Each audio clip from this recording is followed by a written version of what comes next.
Низкое качество питьевой воды и нежелание людей платить по счетам – главные темы встречи. Замминистра экономического развития России Сергей Назаров обратился к местным жителям с вопросом, почему собираемость платежей такая низкая. Оплата за воду вот здесь в населенных пунктах, она составляет там 1, наверное, 2%. И, честно говоря, у меня-то, собственно, изначально, когда мы встречались, был вопрос, в чем причина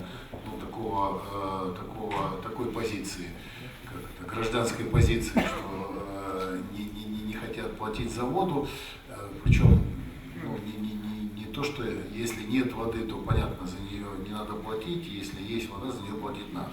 Значит, потому что ресурс, который, собственно, сегодня вот поставщик воды, единый оператор, который создан, он в текущем году по факту ничего не заплатил за электроэнергию по той простой причине, что у него просто все это находится в неоплаченных счетах за поставленную воду. Жители же, в свою очередь, жалуются на плохое качество воды, что и стало одной из причин нежелания оплачивать счета. Качество воды остается такое же. Что мне легче? По 100 рублей воду покупать возле там или 1000 рублей заплатить, с крана отпить и пользоваться.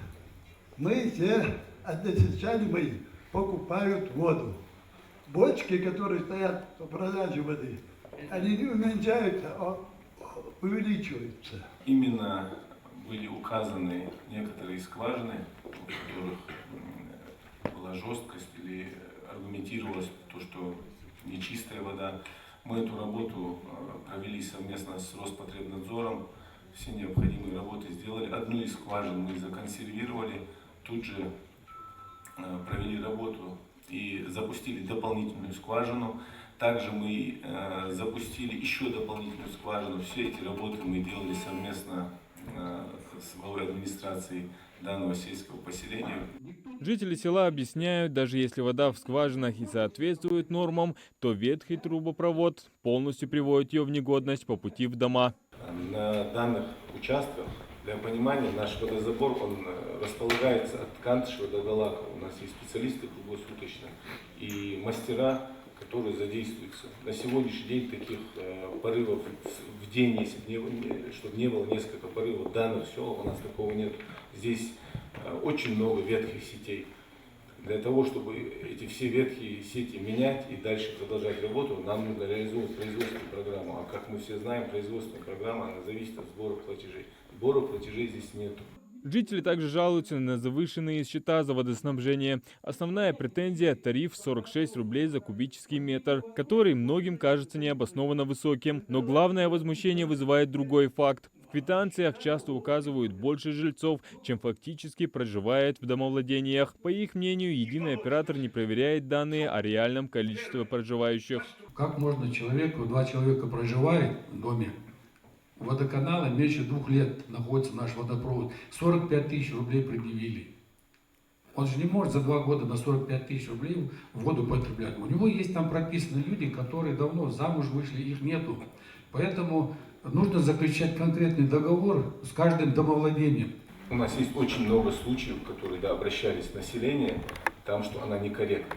И некорректно о том, что если человек приходит, у него 16 человек прописано, а по факту там в действительности проживают и вообще имеется 10 человек. Но для этого нам нужно, чтобы абонент пришел и занялся именно своим лицевым счетом. Мы же не отказываемся. Если есть неправильное начисление, мы пересчитаем. Для этого мы и сделали участок непосредственно в Далаково, чтобы человек мог обратиться, пояснить.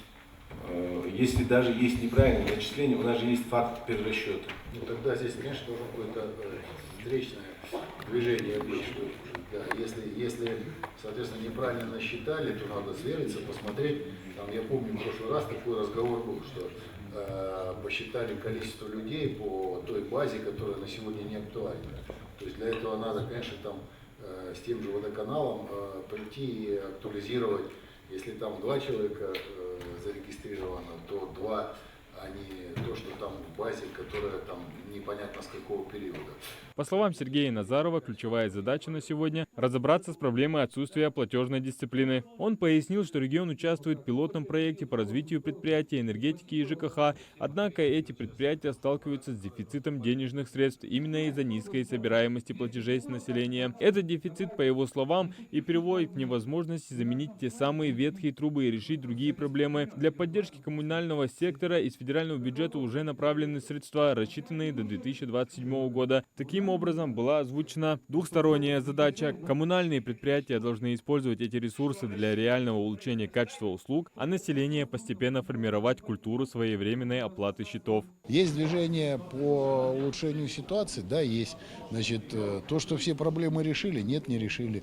Значит, будем дальше работать в этом направлении для того, чтобы найти диалог и восстановить тут, условно говоря, доверие друг к другу. Движение вперед есть, не зря мы приезжаем сюда, не только по этим вопросам, но и то, что перспективы есть. Я уже сегодня сказал про водозабор на реке Аса, что позволит решить в корне проблему воды в республике. В завершении встречи Сергей Назаров отметил, что в скором времени постараются снова вернуться в Далаково с конкретными решениями по озвученным сегодня проблемам. Адам Гулоев, Мухаммад Яндиев, Магаз 24.